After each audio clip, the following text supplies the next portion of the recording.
Veshja tradicionale e hasit të Prizrenit e konsideruar si një prej pasurive etnografike të Kosovës, duket se ka nisur udhëtimin drejt UNESCO si një prej veshjeve unike të trevave shqiptare. Shoqata kulturor-artistike Malsori në Gjonajt të Prizrenit, sipas kryetarit Hazi Zodaj, sapo ka nisur përpjekjet duke mbledhur materiale të cilat argumentojnë veçoritë të kësaj veshje për të qenë pjesë e UNESCO-s. Shoqia Malsori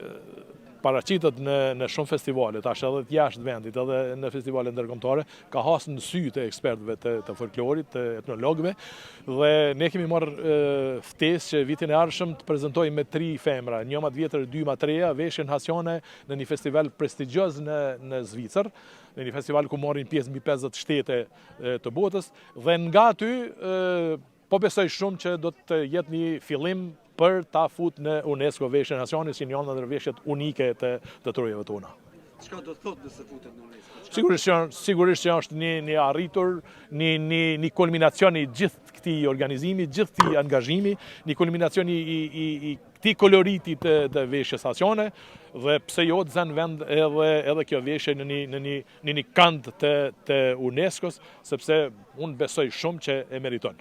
Nismëtarët janë të vetëdijshëm se rruga e nisur nuk është e lehtë, aq më tepër që Kosova nuk është pjesë e UNESCO-s dhe duhet mbështetja e një vendi antar. Ish ministri i kulturës në Kosovë, Kujtim Gashi, thotë se edhe në këtë rast kontributi pritet nga Shqipëria, ashtu siç ka ndihmuar edhe në procesin e futjes në UNESCO të disa veglave muzikore tradicionale të trevave kosovare. Republika e Shqipërisë mund të luajë rol të veçantë këtë iniciativë, sepse UNESCO zakonisht i trajton iniciativat edhe propozimet e shteteve anëtare dhe siç dihet Kosova nuk është pjesë e saj. Megjithatë në raste të caktuara Shqipëria e ka luajtur rolin e veçantë në këto iniciativa dhe më besoj që komuna me resurset e veta teknike financiare do të jetë pranë kësaj iniciative,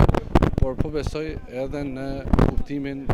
përbashkimit të aktiviteteve me Republikën e Shqipërisë për me çu drejt UNESCO-s këtë iniciativë. Veshja tradicionale e hasit në Gjonajt të Prizrenit mbahet edhe në ditët e sotme nga shumë gra të zonës. Një prej tyre është edhe 62 vjeçaria Rabie Hodaj, e cila thotë se e mban këtë veshje prej 1975-s dhe ka kaluar disa etapa të saj, pasi veshja hasiane ndryshon sipas moshës e ngjarjeve jetësore. Se veshjet tona janë në bazë moshës,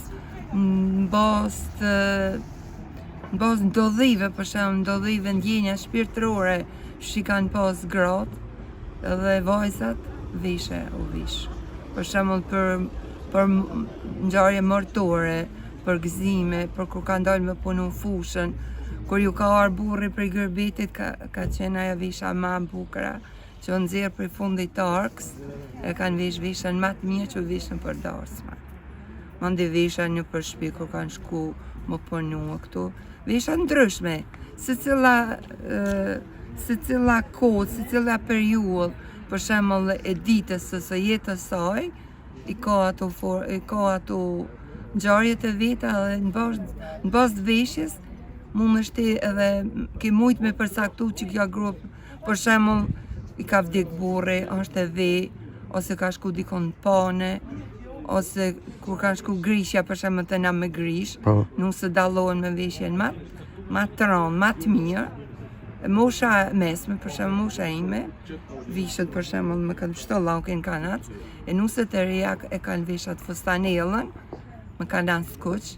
e fustanella i ka 33 metra pëlhuar i ka. Si fillimi i mbar i veshjes hasiane drejt UNESCO-s konsiderohet edhe pjesëmarrja e kësaj veshje në një festival ndërkombëtar në Zvicër, ku krahas veshjeve fizike do të shpalosen dokumente dhe dëshmi të grave hasiane për mënyrën e ruajtjes, teknikat e punimit dhe simbolikën e saj.